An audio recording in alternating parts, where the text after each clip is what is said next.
Magandang araw! For today's video, muli magbabalik ang ating Lamon series. At medyo matagal-tagal akong hindi nakapag-Lamon series kasi nagkasakit ako. And then, yun nga, ang tagal nawala nung katiran lalamunan ko tsaka nung dry cough ko. At saka, wala akong panlasa. So, ngayon, bumalik na siya, matakaw na ako ulit. Meron tayong kakainin. So, ang ating comeback Lamon series ay actually ang aga pa. Pero pinili ko ito kahapon. Parang talaga nagka-crave ako. Ayun. Kamote. Kamote. Matamis na kamote. Actually, hindi ko alam kung paano magluto ng matamis na kamote. Basta, pinakaluan ko lang siya and then nilagyan ko siya ng brown sugar.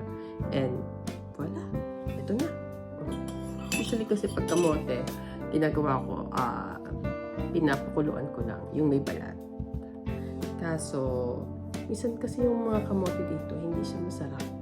Talagang swerte na lang pag nakakita ka ng kamote na lasa ng kamote ng Pilipinas. Yun. Ang isa pang maganda sa kamote, yun nakalimutan ko kasi bumili ng luya, ay ang salabat. Salabat. Actually, maganda yun dito eh. Nung bata ako, yun ang ininom namin. Lalo na pag mga taglamig, tagbagyo, ganyan. Salabat. Luya, tapos pakukuluan mo, tapos lalagyan mo siya ng brown sugar, at saka lalagyan mo siya ng kamote. Yun ang nakalakhan ko.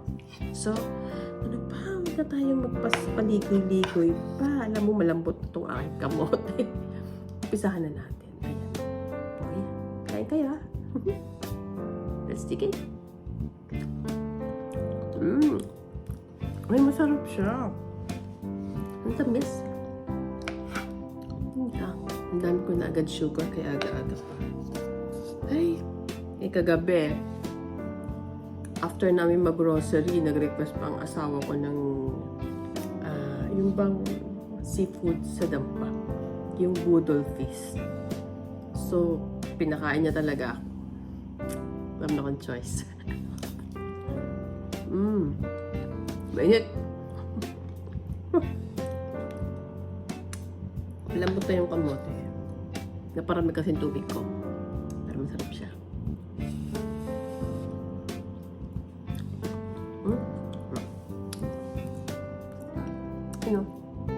Dahil pa doon,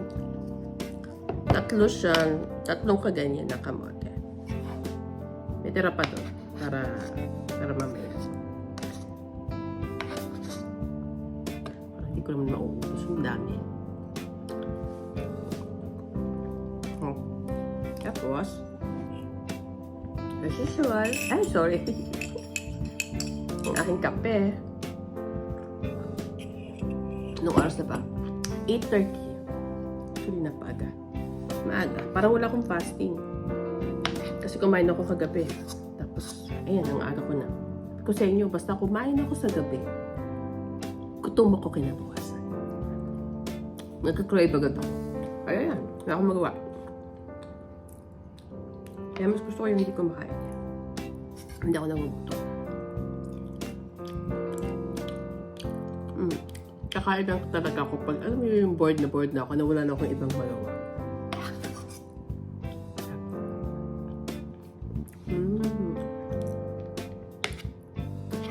Pag nakabili ulit, sasalabat naman ako. Ayan. Tumumusok pa ako!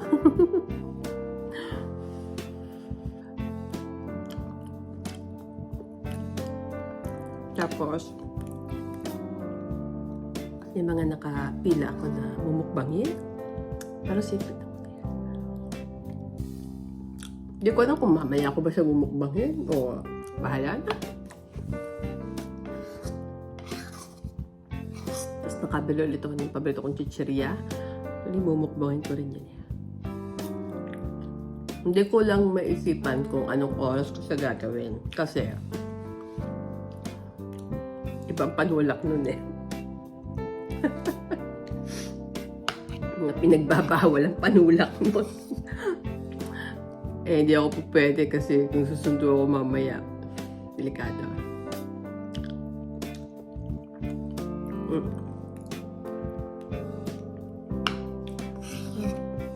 Ako 5 minutes na agad ako para kung pa nakakain ko. Basta nga natin. No. Ay. Gusto naman ang aking timbang dito.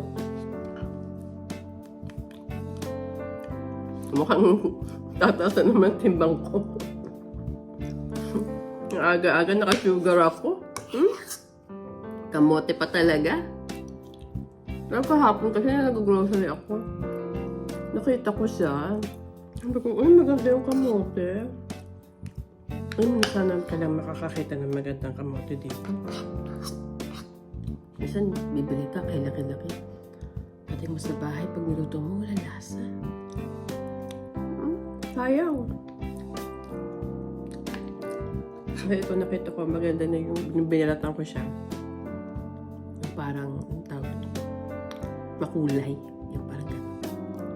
Ang init. Ang init ah.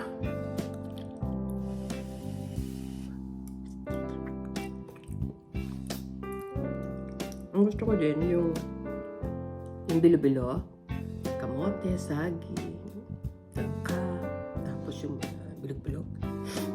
Ang tawag doon? Basta yun. Kasi hindi ko magagawa nun. Binibili ko lang yun. Kung nakakakita ko.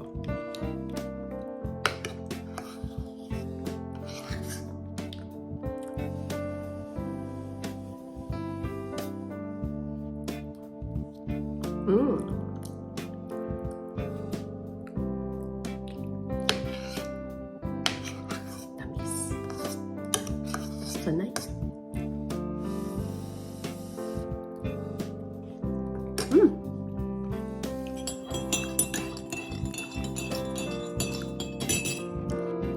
Kape?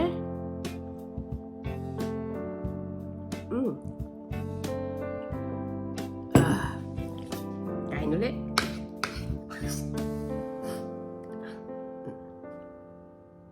Tadan! Actually, may shawarma dito. Ayoko. Hindi ko kasi gusto yung bilihan ng shawarma na sa meron talagang masarap na bilihan ng shawarma. Siguro pag nakadaan ako doon, yun bumukbahin ko talaga.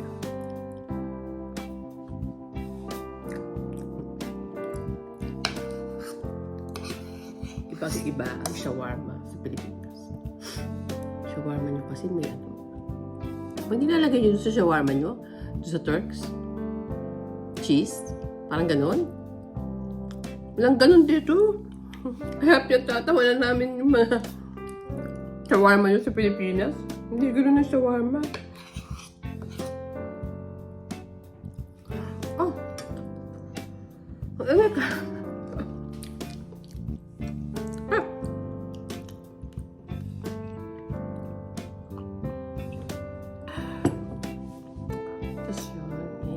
Kunin ko yung aking sunod na imumukbang sa inyo.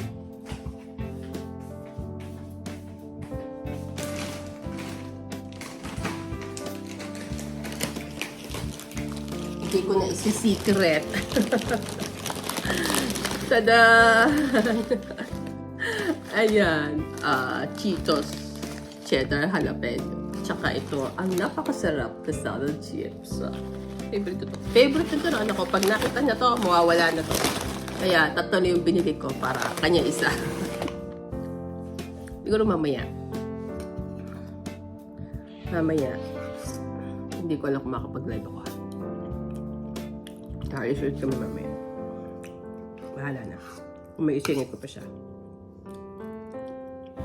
Ay, syempre, hindi ko naman sa... Busog na ako dito, oh. Hindi ko alam kung... Alam ko siya may isunod. Siguro ba may tanghali. Parang gano'n. Bahala na.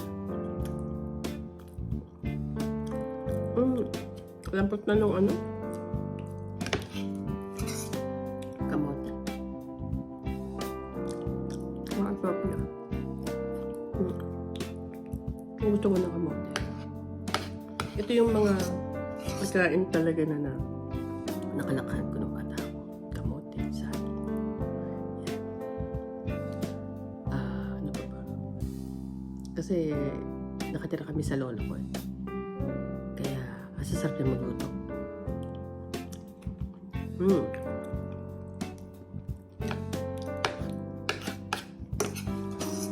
Mga pagkain talaga. Meron akong gusto pagkain mula nung mamatay yung lolo ko. Matagal na, high school pa yata ako nung mamatay yung lolo ko. Paborito ko siya na hindi namin siya magaya. Kasi kusinero kasi yung lolo ko. So, embutido, nagaya na siya ng kapatid ko, nagaya na siya ng nagagaya siya. Yung mga ibang mga luto, pero ang hindi pa nila nagagaya, talagang hahanap-hanapin mo yung fish fillet. Yun. Kung siya bibili ng malaking pantawag doon, tuna, tambakol yata tawag sa amin, ganun. Tapos, gagawin ni lolo na, yung mamay ko na, fillet. Yung isa, yung bola-bola. Tapos yung isa naman, babalutin mo siya sa, parang gagayatin mo siya ng maninipis. Tapos babalutin mo siya ng harina. Tapos i-fry mo siya. Nung bata ako, nagpa-fry pa lang siya. Kumakain ako. Tapos ang sarap pa ng ano niya. Yung sauce. Talaga. Yung talaga. Ang pinaka talaga na maaalala ko pag mapagod ko yung mga lolo at lola ko. Pagkain. Maharap siya magluto. Umulo ko kasi nung kabataan daw niya. Nung American, tagaluto. Tagaluto sa barako. Na American. Harap siya magluto. Mga farmer yun. Farmer ang aking lolo. Tsaka ang mami at nanay ko.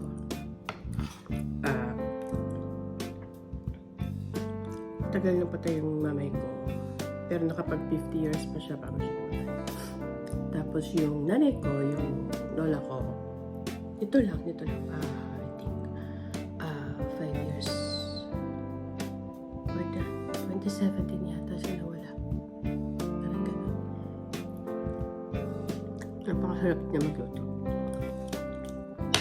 Kasi, nanay ko teacher, so,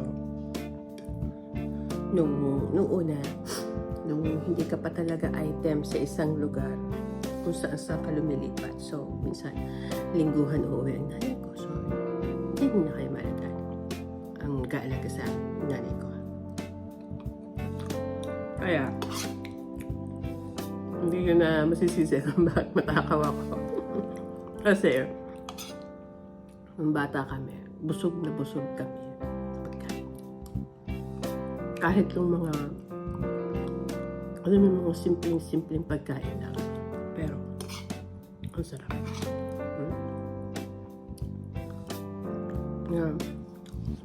Ay, konti na. Actually, hindi ko na siya kayang mabusin.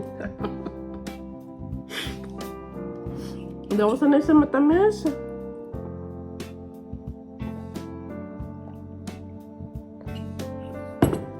Ako sanay sa matamis na yung talagang mamamapak ako ng matamis. Ngayon lang, ayan. Naramdaman ko yung bigat ng kamote sa tiyan ko. Hindi ko alam kung anong oras ako magugutom muli. Mamaya pang hapon. Ang bigat, ayoko na. Kita nyo naman, no? Ang dami ko nakain. It's a fail. Pero ang sarap niya. Aso, kailangan ko rin talaga magpigil. Actually, nagpa-vlog cam ako ng isang linggo. Normal naman lahat lumabas. Pero mababa yung hematocrit ko. Actually, matagal na yung mababa. Years ago pa. na nakita namin nung magpa-opera ako sa tenga ko, nagpa-blood test yun, nakita nila na mababa. So, akala nila since bagong opera ako, kaya bumaba siya. So, akala ko rin yun. Tapos, binigyan niya ako ng supplements. Ano sa may supplements? Talaga. So, yan o. Ito ang aking supplement na mahal na kinakatamaran ko namang inumin, pero iinumin ko na siya. Iron. Kamahal. Samantala sa Pilipinas, pwede kang bumili ng, alam niyo, mga mumurahin. Pero ito, mahal. Ang 40 capsules ay 112. So, siguro nasa mga lampas 1,500 dito sa peso. Mahal dito eh. Pero libre naman eh, kasi meron kami insurance. So, yun. Akala ko, dahil lang sa tenga ko, nagpa-opera ako. Pero, parati. Minsan hindi ko siya nararamdaman. Akala ko okay na ako. Naramdaman ko ulit siya nung magka-mens ako. Kasi, yung sa sobrang dami ng dugo, naramdaman ko yung lightheaded, dizzy ako parati. Ganoon naman, pag lang meron ako. Pag naman wala na, normal na ulit. Hindi ko na ulit siya mararamdaman. Ang usually mararamdaman ko lang is pagod. Hindi ako mapagod, kahit wala akong ginagawa. Tsaka antukin ako. Yun ang talaga ang nalamanimik. So, ayun. Iinom na naman ako. Kaya yun. Update lang sa mga buhay-buhay. At hindi ko po siya naubos kasi sobrang napakaramdam kong masusukan na ako. Hindi talaga ko pwedeng magmukbang ng matatamis. Talo ako. Mabuti na yung mag-iingat. Konti-konti na lang. Papakain ko na lang ito sa anak ko. Ayan. Para pag nagutom ulit ako, mumukbangin ko naman itong mga chips. Depende sa mood. Kasi meron pa dito makakain na shawarma. Bahala na. So, paano? Ako'y nagbigay lang ng update sa inyo dahil namimiss ko na ang ating Lamon series. Salamat sa panonood. Hanggang sa muli. Paalam!